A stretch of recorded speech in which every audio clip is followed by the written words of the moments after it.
today is consequences of the upper cervical subluxation, or else atlas subluxation pathology. I couldn't decide which name sounded better, so I went with the first one. But the idea today is that I've been to a lot of seminars in the last year, and I've learned a lot about the deleterious effects that happen when your atlas is out of alignment. And because of that, it's raised my attention that it's the most significant subluxation. It affects you biomechanically and neurologically and metabolically. It affects your whole body.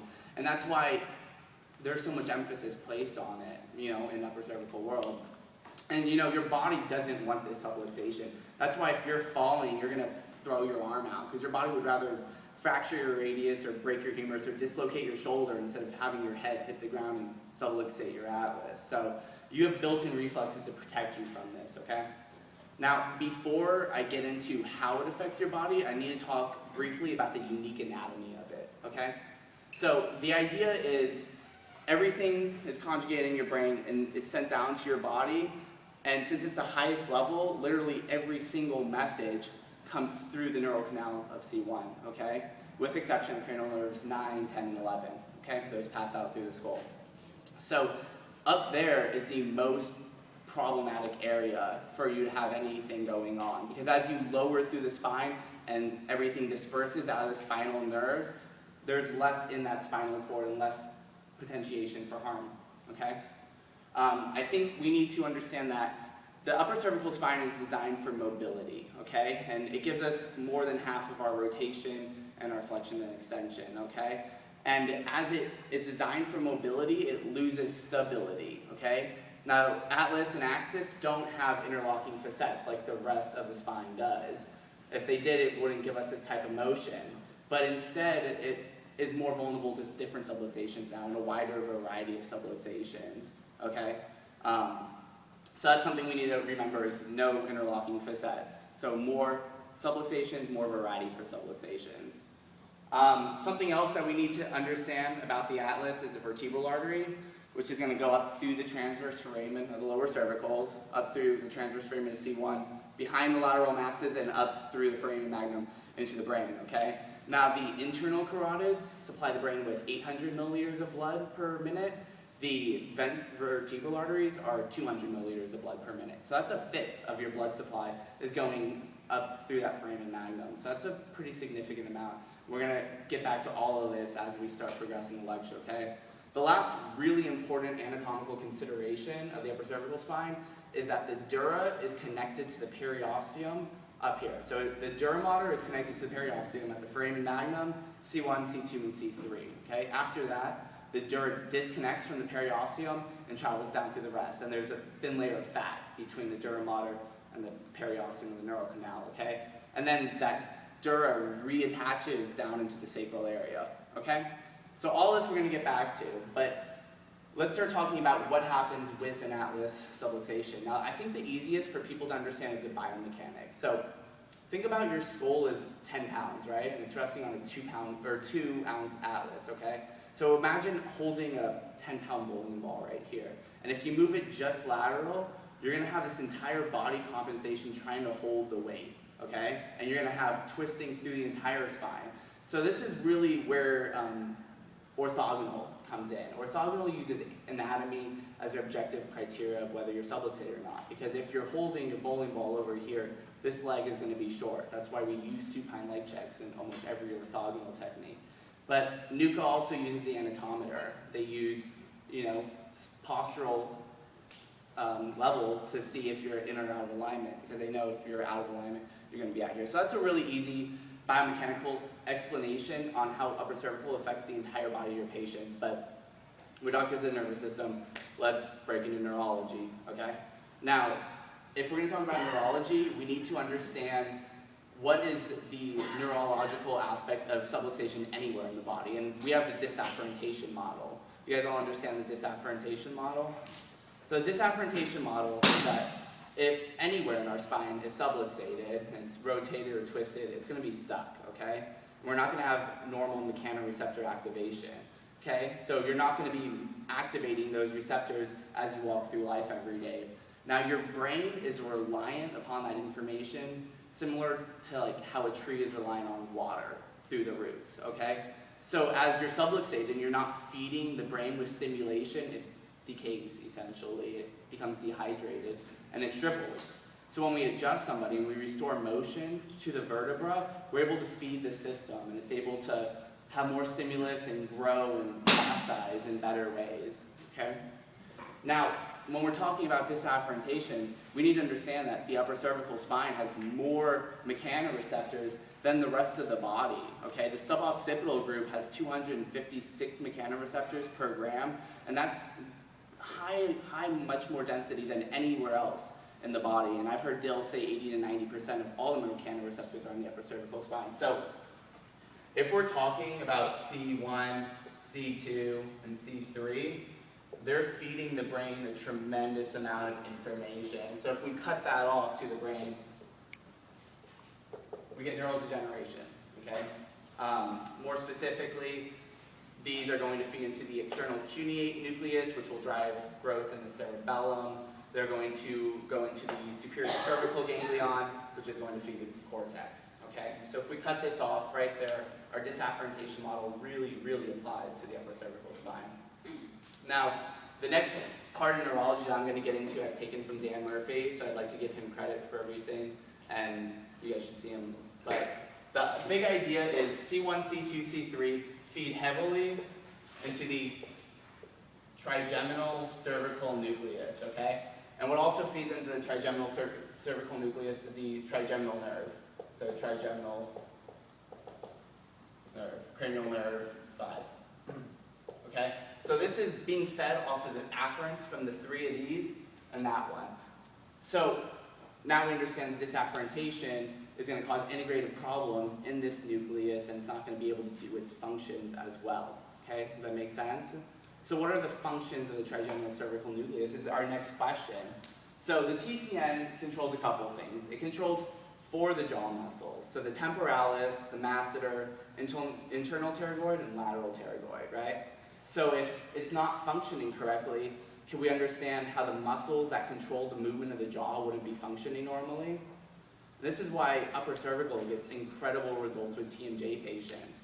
Now, Dr. Zabella is board certified in NUCA and teaches here. He's actually been teaching at dentistry schools, telling them about how upper cervical can help with TMJ patients. And now they're beginning to refer their TMJ patients to upper cervical docs more because they understand this pretty basic connection. So I think that's pretty significant. So goes the jaw. Another connection of this is going to be the tensor tympani, or tympanic membrane, okay?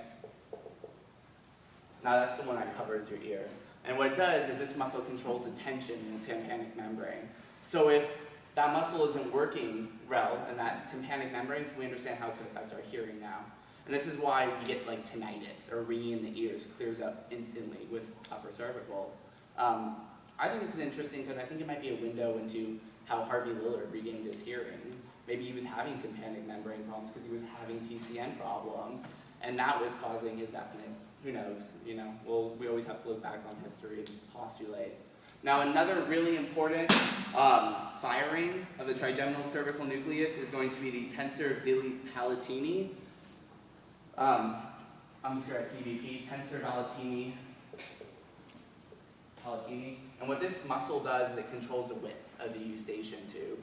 So what we need to think about that is, could we understand if somebody was subluxated that they could have pressure equalizing their ears, you know? Or if somebody was subluxated and that eustachian tube was closed down, could they be more prone to ear infections? And we see that a lot in babies. We see incredible results with ear infections in children as their eustachian tube works better. The last major firing is going to be into the hypothalamus to drive periaqueductal gray matter. So PAG, periaqueductal gray matter, and that inhibits pain, which everybody likes, you know. So you can inhibit pain from almost anywhere in the body by activating this canal.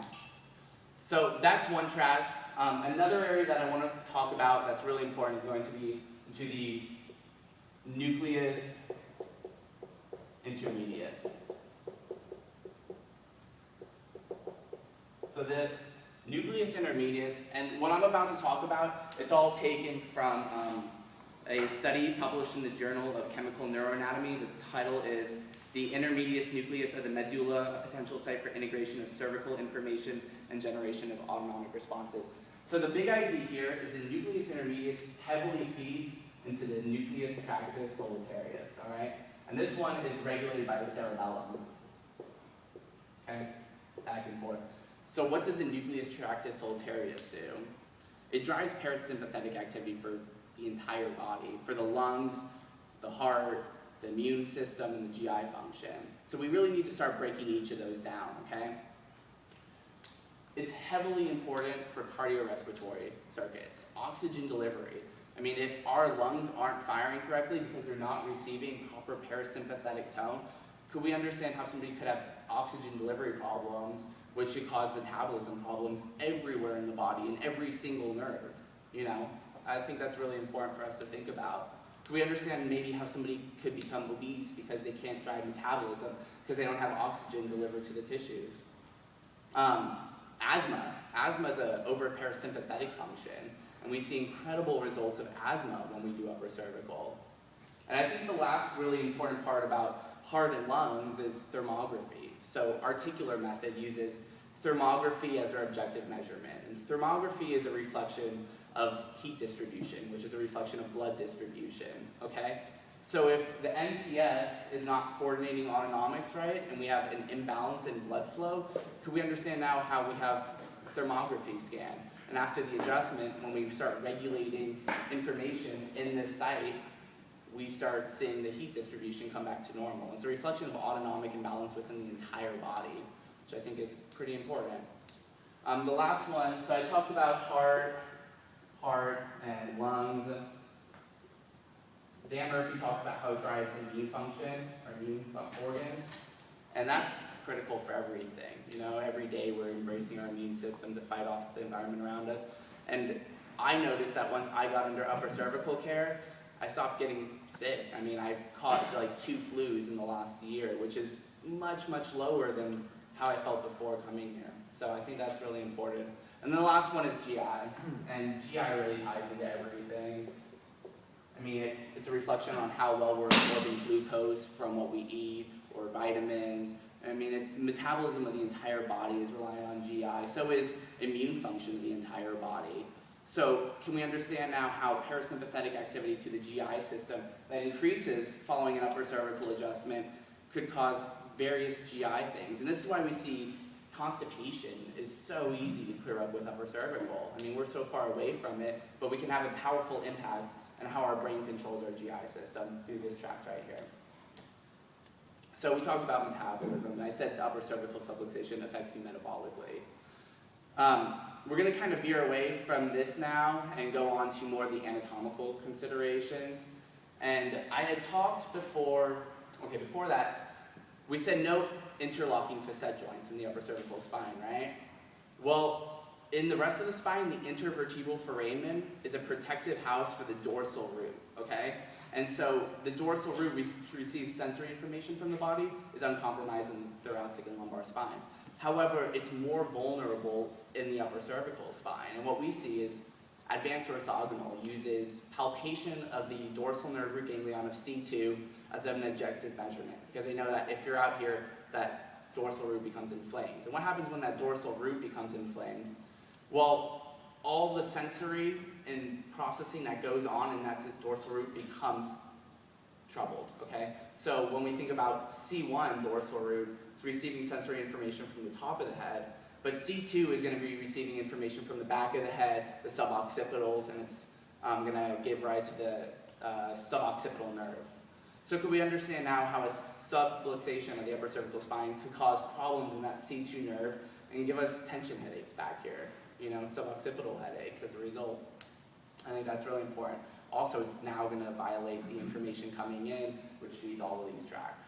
So dorsal nerve inflammation as a product of upper cervical subluxation. Another one that's really important is the theory of dentate shear.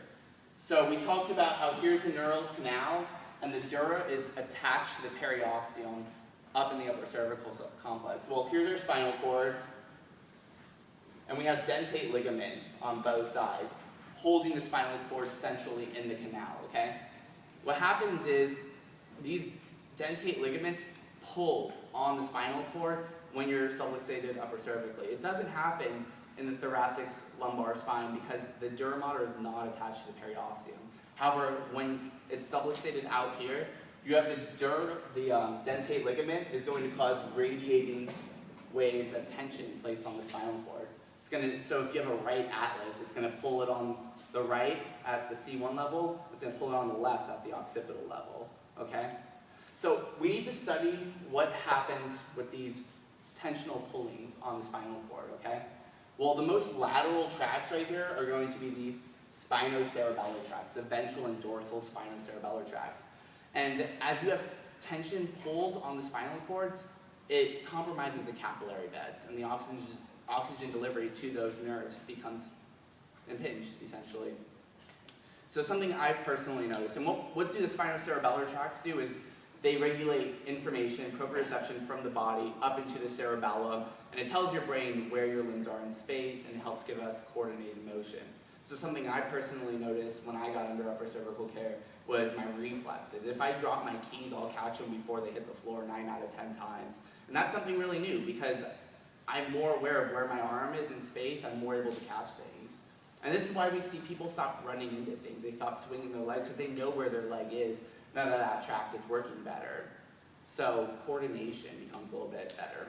Now just medial to that is your spinothalamic tract. Your spinothalamic tract is bringing pain and temperature sensations up from the body, okay? When we think about how it works, it decussates lower in the cord and rises up laterally. And the most lateral part of the spinothalamic tract is going to be your legs and your hips and then your torso. So what we see is leg pain, low back pain clears up instantly with upper cervical care, almost, 95% of the time, because we're not putting tensional pulling on the spinothalamic tract and it's able to work better. Now medial to that is going to be arms, shoulders, neck, right? So it depends how strong that tension is pulling on that. So this is a theory of dentate shear. And I really got this from B.J. Patzer, and I got it from Kirk Erickson, who wrote the Upper Cervical Subluxation textbook, which is really the only chiropractic textbook published by a medical producer that I know of. So that's a really awesome textbook. I recommend that everybody takes a look at it. So that's the theory of dentate shear. Now, the last one I really want to talk about is cerebellar tonsillar ectopia. And this one's a huge beast that Dr. Scott Rosa is working on right now. So Scott Rosa is an Atlas orthogonal doc, okay? And he works in this building, and downstairs from him is somebody with a functional MRI, a standing MRI, and he's got a connection with them that he can do pre and post MRIs of his patients. And what he's been seeing is that here's your foramen magnum on the lateral view, and he sees that the cerebellum is pulled into the foramen magnum. So how does that happen? Well, you think about like a car accident. When your head goes back, it can extend 3.5 inches. And if you think about your spinal cord holding your brain and you extend 3.5 inches, it literally tugs the whole thing down into the foramen magnum. And when we're here, we get a huge, huge variety of different problems, okay? So there's two main ones I really want to talk about today. And the first one is cerebral spinal fluid flow, okay? So CSF is produced in the ventricles of the brain, passes down the central canal, exits, and the idea is that it wants to flow into the spinal cord as our breathing goes, right? Well, what happens is, now that this hole is occluded, the CSF cannot flow into the spinal cord. And what happens is the entire cranial cavity becomes compressed with cerebral spinal fluid flow. So we can understand here now how somebody might have compression headaches, right? And how after we do the adjustment and remove that back into the cranial cavity, CSF can flow into the cord better. What he was seeing was he did a foil shield on the background, so we were able to see the CSF flow directly. And what he was seeing was that it was so pressurized up here that when they would breathe, it would cause a jet stream to shoot down, and it would be in throbbing kind of motions with their breathing. So now we have a mechanism for how somebody might have throbbing headaches from a subluxation, right? And the cool thing about it was he would Atlas orthogonal dink them on the side of the Atlas, and post-MRI, then the cerebellum pops back up into the cranial cavity. And he's now presenting this to medical schools all over the country, and he's getting standing ovations because they're understanding that this is going to be the only answer for MS patients, because these multiple sclerosis lesions are resultant of the cerebral spinal fluid flow problems. And so he sees those clear up all the times. Another really significant thing about this is going to be vertebral arteries, and we talked about that, how they flow up through that foramen magnum. Well, arteries are really delicate when it comes to compression. So if you have this occluding that hole, it's possible that the vertebral arteries can't deliver blood flow to the brainstem now, and who knows what happens then. I mean, brainstem controls nearly everything, and the vertebral arteries are also feeding into the cerebellum, so we see a whole wide range of problems. Something I've noticed, and I've heard from a lot of people, is brain fog clears up really well with upper cervical. Like all of a sudden they're able to think a lot clearer. That's because they're receiving a lot more blood flow through those vertebral arteries now. I mean, that's really significant. So we see metabolic processing of the brainstem happens, and it has increased fuel from the blood now. The CSF flow is going to provide more fuel to the entire spinal cord. I mean, it's just incredible, and I'm trying to get Scott Rosa to come here and do a presentation on this research, and he's got incredible pre and post MRIs for almost everything I've talked about. So, in closing, we've talked a lot about problems that happen with the entire body when you're subluxated upper cervically, and I think now that the upper cervical subluxation is the single most deleterious subluxation in one's health, you know? I mean, talk about nerve interference. We've listed a couple here already, and this is why I choose to focus on that part of the body. Now, I think that being said, it's important that we all provide specific corrections to the atlas, as in not just from left to right, moving them from one subluxation to another, but using x-rays so we know exactly how the atlas has moved out of position. Using objective measurements so we know exactly when atlas is out, and using a specific protocol so we're putting the exact right forces to put atlas exactly where it needs to be. Now for everybody in here who's full spine, I say adjust the sacrum, you know, load them up on supplements. Like, I'm not adverse to any of that, and I know it's beneficial for patients. But as doctors of the nervous system, when it's our job to find, detect, correct subluxations, we should pay a lot of attention to the most important subluxation in the body. So, everything being said, I hope this was informative to you guys. Thank you for your patience, and thank you for coming.